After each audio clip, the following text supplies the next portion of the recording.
What's going on, you guys? Welcome back to another live and unscheduled live. Just wanted to come on a minute just to talk, just to chat, and y'all can ask anything you want. Whoever shows up in the comment section. I don't even think I turned it on. I hope I did. It seemed like every time I get on StreamYard, it's always something different, always an update. But here we go. If I get off cameras because I gotta stop and check my food. But it's been a month now since my ex passed away, and they so loud next door. I feel like I've been doing better, and I'm not saying it to like give uh like I feel like I owe that to anybody. I'm just saying I feel like I've been doing better as far as getting through it. Like I've cried much less since, you know, a month ago, which it made a month yesterday. I was crying so much every day for weeks, but the crying is not as much as I used to. But I still have my moments throughout the day, every day. And sometimes it's not just for him. It could be for anybody I'm thinking about who recently passed away. And sometimes people from my past, you know, it just all depends on the thought that crosses my mind at the moment. Y'all know how that goes. Everybody know how it goes to grieve. But that's what I wanted to talk about and kind of update y'all on his services. Now, his family, his immediate family, because we weren't married, um, they had him cremated. They went with cremation. And what happened was his late wife, because before we met, he was married and she had passed away. I'm so sorry, they so loud next door. She passed away before me and him met, like years before me and him met. So his in-laws had decided to help his dad, which the sister, she found the issue with that because she felt like I should have been included, which I know that because we were married, I didn't have a say so. And not saying that we would never get married. My thing is, we were on the off, but still communicating. Not saying that we would never get back together either. So it was like complicated, but not complicated in a bad, toxic way. My thing is, we both were giving each other the space that we needed to get ourselves together if we decide to get back together again. And in the meantime, there was no ill feelings towards each other. There was no love lost at all.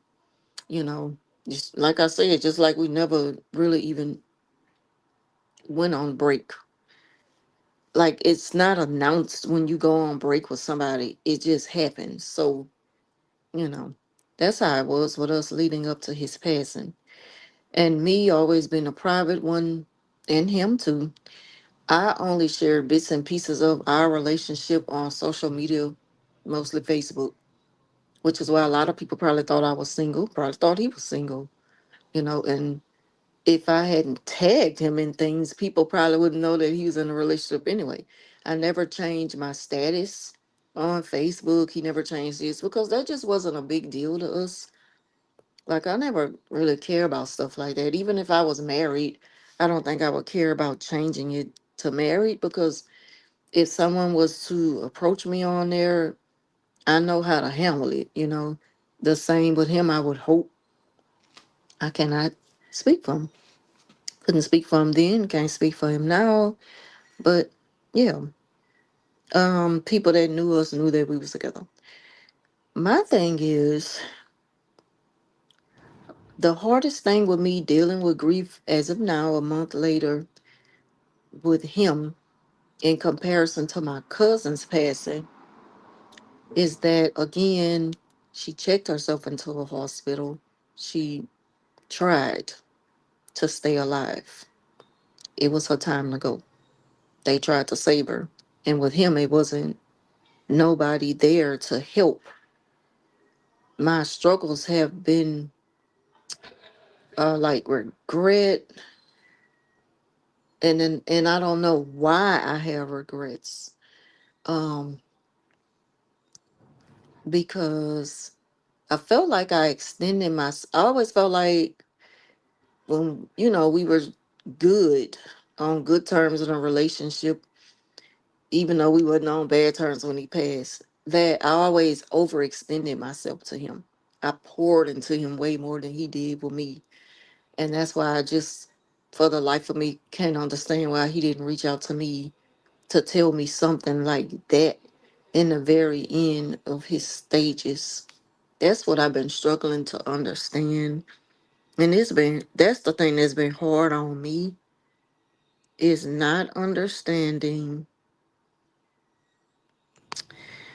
um not understanding why he didn't reach out to me, why he didn't tell me, because we communicated, why he didn't tell me that he had stopped treatment. Why, because I would have talked him into not doing it. And he decided to, you know, be close to somebody about that.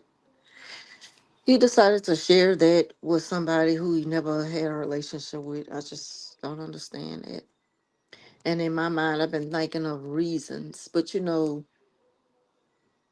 that's just my way of trying to get closure. And no matter how much I think, okay, this gonna help me get closure, it don't at all, because I'm asking myself, why didn't he come to me?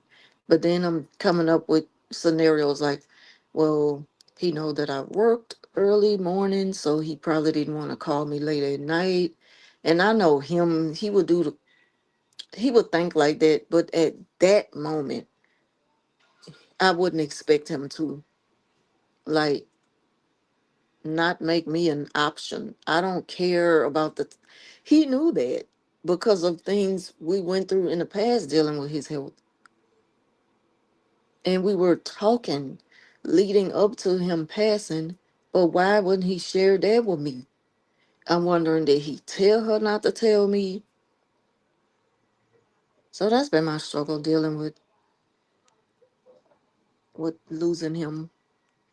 Just what was he thinking in his last month? How was he feeling? Was he at peace with the decision he made to let it go? Just everything. And at the same time, just kind of feeling like, is it my fault? Because I should have, and I know it's not my fault, like, because I didn't know. And that's something that he had free will to share with me and chose not to. Like sometimes in our relationship, and this is not to drag him by any means, everything I speak of on him is out of love. But some of this is the thing that confuses me. Is even when we were together, I kind of felt like I was responsible. Like I took on a role. God put me on an assignment when we came in each other's life. And I failed in the end, something that I was supposed to make sure I do the right thing by. But then I think back like, but I did. I don't know. It's just a lot. And sometimes dealing with this, you gotta find the right people to talk to, because I don't want to talk nobody head off about something so deep that I'm dealing with, and they might not want to hear it, and I don't want to put that on anybody because they may have their own personal struggles. You just can't talk to everybody about everything that's going on with you.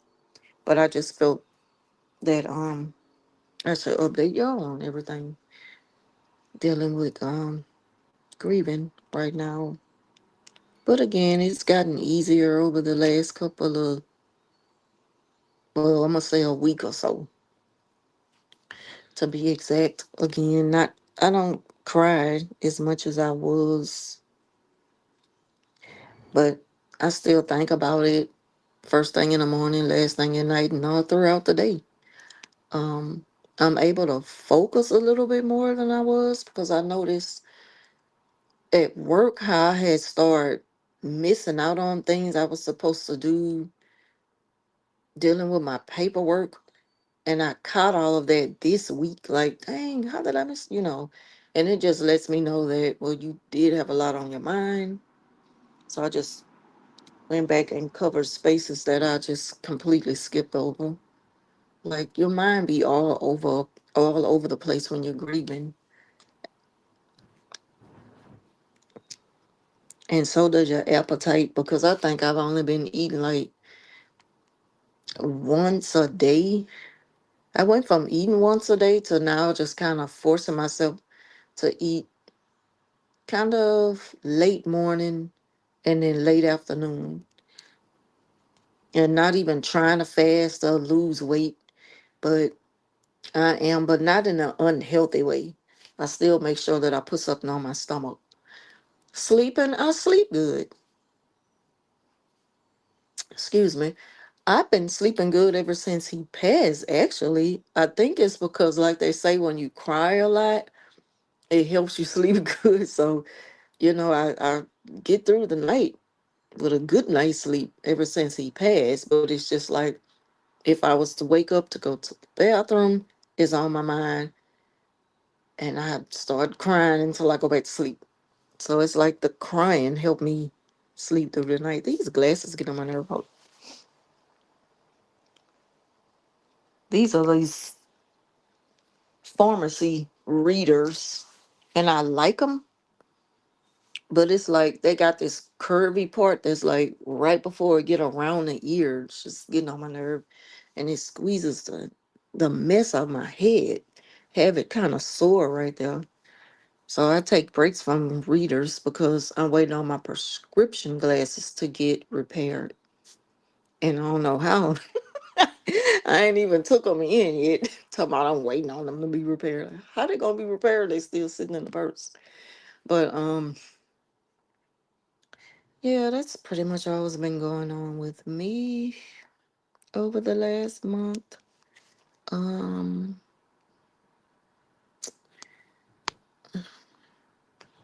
I thought I had. Oh, okay. Let's see. It's saying show comments on stage, and when I click it, it's like you gotta subscribe to something like upgrade, and I'm not doing it.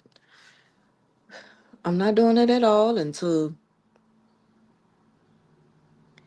I I'm ready to invest in the equipment to do all that. I'm not doing that on a phone because, of course, I'm recording on my phone.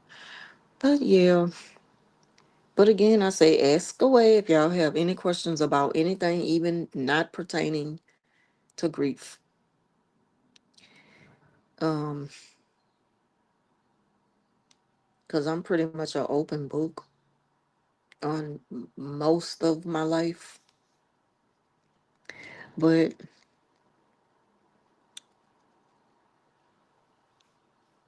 again, I be having my moments, even at work. But I also have a good support system because some people could be like, you need it.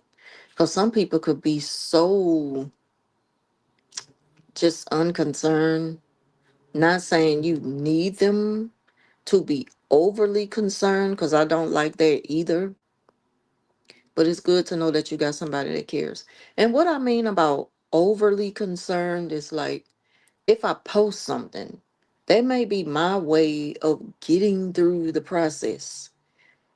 And people take it the wrong way, read too much into it, pretending to be worried about you, just as a way to control you because they haven't heard from you. I do feel like I shut down. I do feel like I got angry. I kind of still feel angry at times more than I was. I feel like I've changed over the month. UPS. Everything is just so loud. And I'm sitting with my door open because the weather is nice, like nice spring weather, other than the pollen, which I'm really gonna start feeling next month as it gets closer to spring. You're gonna see nothing but the yellow powder everywhere. But right now it's just those little brown feathery things flying everywhere. Cause it's all in the back of my house, at the back door. It's all on my front area of the house, all on the front porch. Though my steps is all on my carport, all on the back of my car. And I love to keep a clean car. I hate to like drag that in my car when I'm getting in the car. But I'm about to occupy my time getting back into drawing because drawing is very therapeutic to me. And I also had thought about looking into everything just so loud. I also had thought about looking into a grief counselor. So, um, oh, what I mean about people like overly concerned sometimes is showing you that they care, but they only care to a certain extent. Like, I know that you're hurting, I know that you're gonna miss them, but it's time for you to move on. They say things like, where everybody, we all gotta go someday. Like, I know this already. It's not that. That's why I said with his death in comparison to my cousin's, her like processing hers was a bit more easier than his because of the way he slipped away to me. Like, I was kept in the dark to say we were so close. People don't understand what they don't know, and they kind of feel entitled to know, which makes you have to go into further details. And I don't feel like I owe anybody that. Like, right now, stuff is just a little bit too heavy to be trying to go into all that, because why do I owe you that just for you to think of another way to say, okay, well, you still should move on? Like, I'm not gonna move on. I'm not gonna move on. My mother died in 1993. I still haven't moved on. Like, I was very close to my aunt who passed, what, in 2007, I think. I still haven't just moved on. I've gotten through it way much easier because it was such a long time ago. I still think about him from time to time. I still love him. Of course, I still love my mom. That was the hardest loss of my life. My mother, losing my own mother, you know, but and losing other family.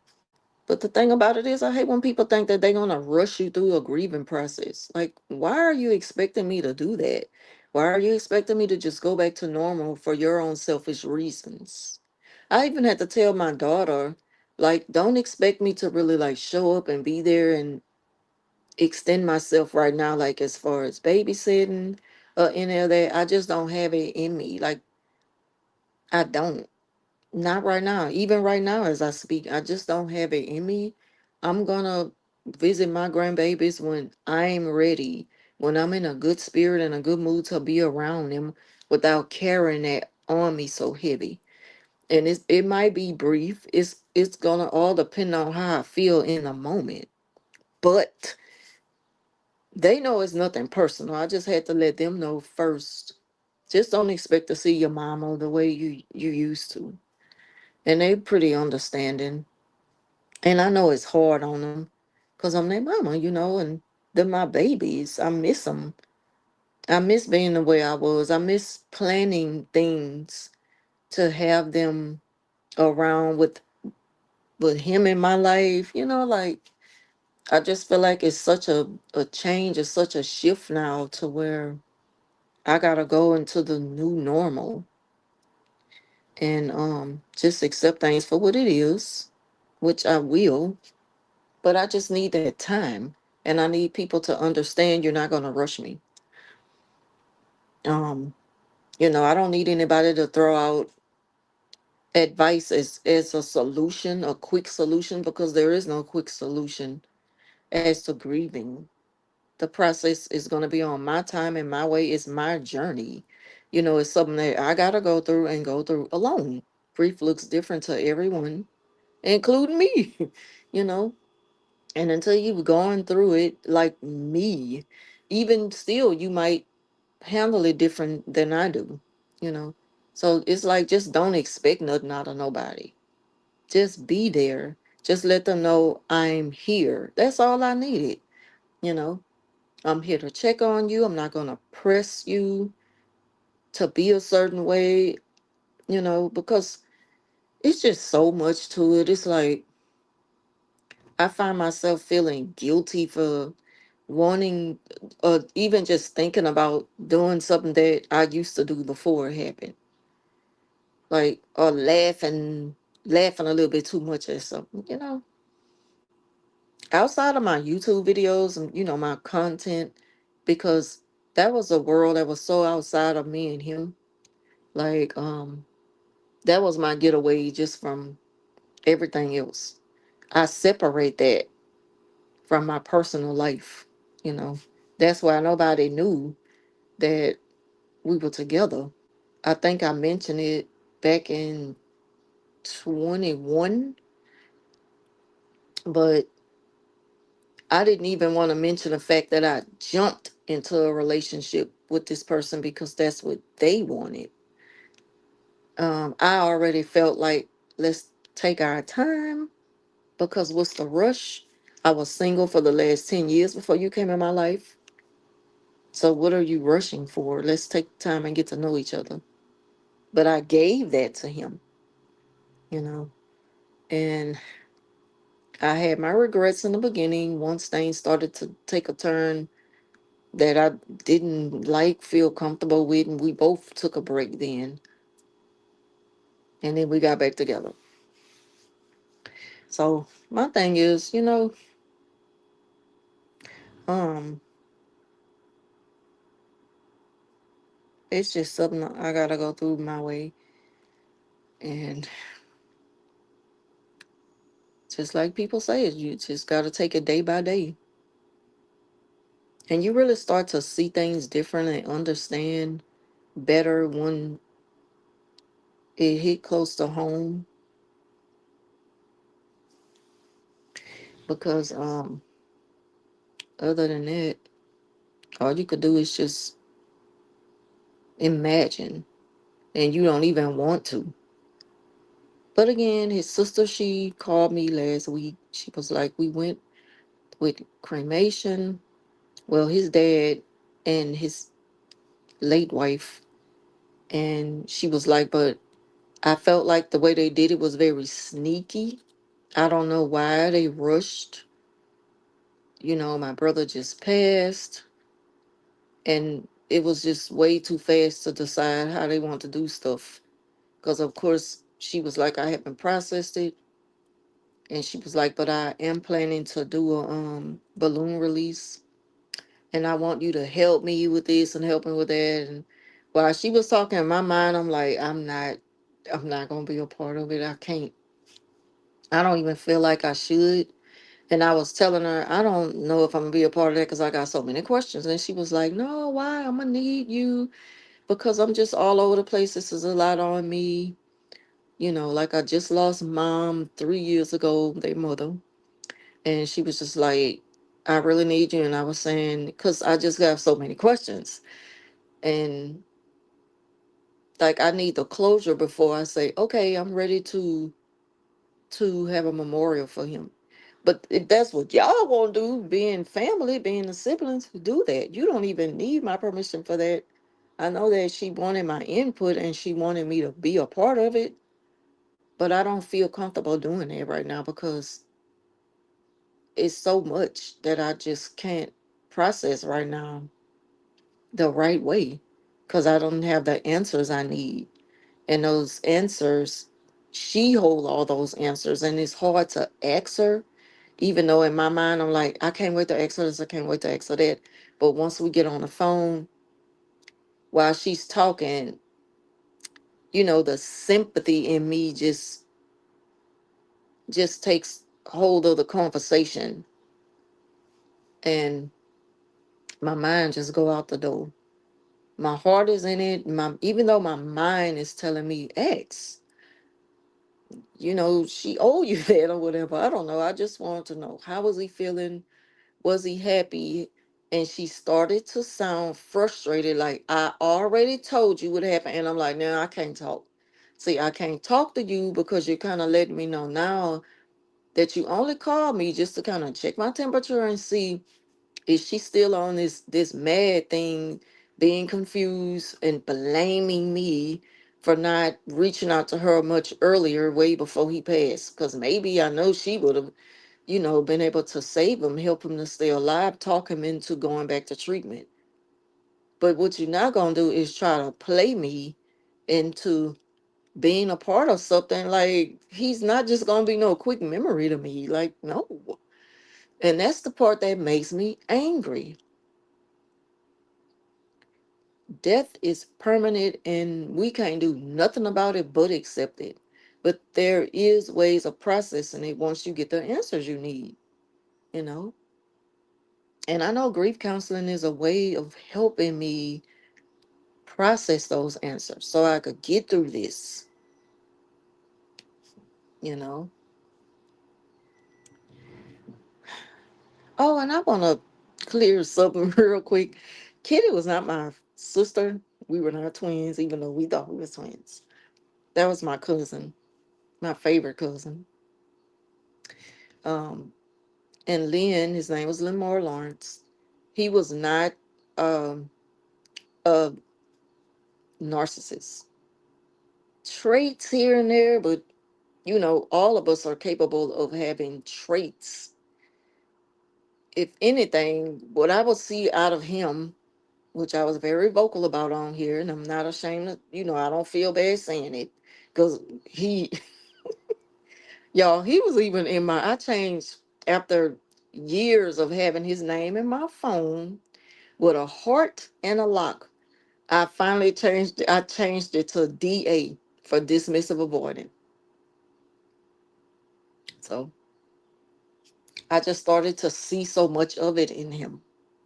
Still love them down, you know, and still miss him dearly, but that's what he was. Um, he wasn't a narcissist. It's the children's father that's the narcissist. So I don't want to confuse anyone when I'm saying my ex, because just like the people who are more familiar with my children's father and myself, they hold on to this past. And I know that a lot of that comes from what he has put out there. I already know it. Can't nobody tell me different. My discernment, it tells me everything I need to know. So I'm not going to even argue with that. And I'm definitely not going to argue with nobody about it. I already know that. And people are going to hold on to stuff because they have nothing else to go on. They don't see, again, my life has always been, my personal life has always been private, off the internet. I've only shared bits and pieces, very seldom. So it probably was a hit and miss. A lot of people probably just missed that. And again, you never know what a person is saying.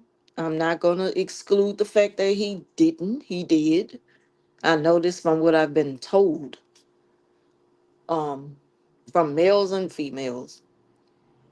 And I have to let them know, you got to let that go. That's like the furthest thing from the truth, that been dead over 25 years ago. I got one child that's 28 and one that is about to turn 30. Let that go. I let it go. I think we ended it when my oldest was 4 years old. Please let that go. Now, I'm not going to forget what happened. I'm not going to forget the things I recall that happened throughout the relationship, because it was a lot to me, and I am allowed to tell my story. I unapologetically will tell my story, not to tear him down, not to disrespect him and his family, but to tell my story. And the way that it happened, it's not made up. It was the truth. And, it is what it is, but it is the past. That's the good part about it. That is so far in the past that I don't care anymore. I don't even, when you've healed from something from your past, from what you went through with somebody that really put you through it, is I wish them the best. I really do. I wish them the best. I don't feel no ill will towards them. I wish them the best. Happy, healthy, prosperous life. That's all I could say. I don't care. I can't say I don't care enough. It's like I have to constantly relive this make believe moment of in other people's minds of us. They have an ideal of what it is based off the past and things that he said. Even when we were together, I didn't share nothing about us. So it all came from him, and it was all bad things to make me look bad because he had to control this narrative. But again, I don't even want to talk about that, even though I have the right to point out certain things for the sake of, like, helping people to see the signs and the red flags of a person, but not just to be talking about him. I don't care. For respect of my children as their dad, and they still love their dad,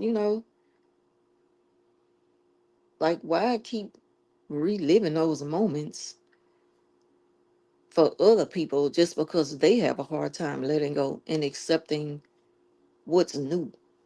God put a new thing in my life, and you know it happened the way it happened, and it ended the way it ended.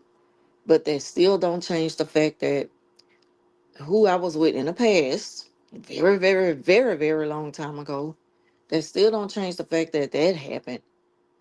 And I have moved on. Like, I moved on so long ago.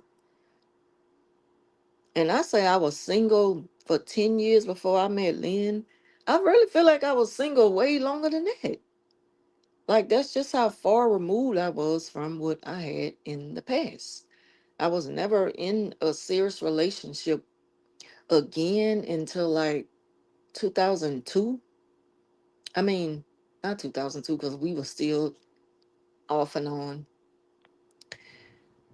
When did we end it? 2003, 4. I don't know. I mentioned it earlier. But the person I was with after then, we only last like a year. And that was a real relationship. But I must admit for myself, I was too needy. I was too dependent on him in ways. And when he told me that in the end, which is when he decided to split up and end it with me, I couldn't see that. I couldn't see past the hurt.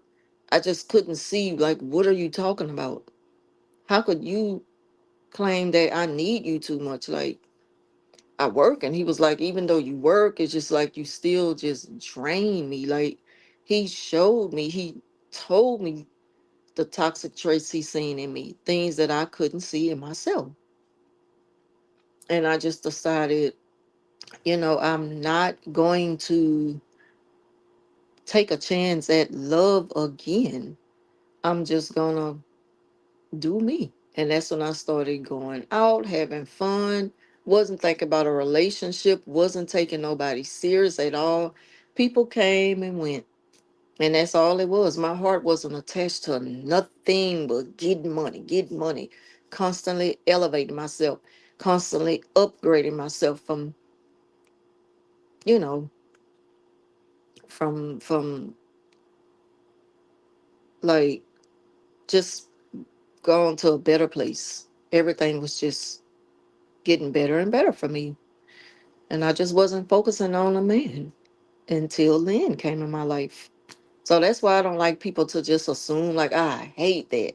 Never assume anything about me. Anything you want to know, I'm an open book. Just ask. Just don't be disrespectful with it, because I'm not going to entertain it. I'm going to dismiss you real quick. I'm not going to argue with you or nothing. But the thing about it is just keep it respectful. Um, yeah, and I do kind of think that even though this here is a hard process for me, I'm just kind of thinking of ways to just get through it without blaming myself. I'm mad at myself because I kind of feel like you should have worked harder, you should have pushed harder to be in his life in that way. But then I'm thinking like, what if he wanted that? And I shouldn't even be talking to nobody about like how I think he felt because I should know that, but I didn't know that. Like, it's just crazy. But I done rambled on enough. Just wanted to come on and give y'all a second update on everything that's been going on with me, and y'all could ask anything you want to know. Um, yeah, I'm gonna keep the updates coming, and it might not be a month from now. I'll let y'all know when I find me a grief counselor. His aunt is a grief counselor, but I don't want to use her. I want to find somebody else in the market. And as far as the memorial and the balloon release, I don't want to be a part of that because I feel like if I join his siblings with that, that's like just putting the past behind the way they need me to. And I'm not ready to do that. I still need answers. I do. I'm not gonna sit before y'all and lie to make it seem like I'm handling things pretty well. I'm getting through it, but I'm not getting through it the way I want to. So I'm gonna leave it at that. I want to thank y'all for watching. Like, share, subscribe. Um, yeah, leave y'all thoughts down below and hype up the video. I'm gonna go ahead on and end it here, and I will see y'all in the next one. Thank y'all for watching, and I hope I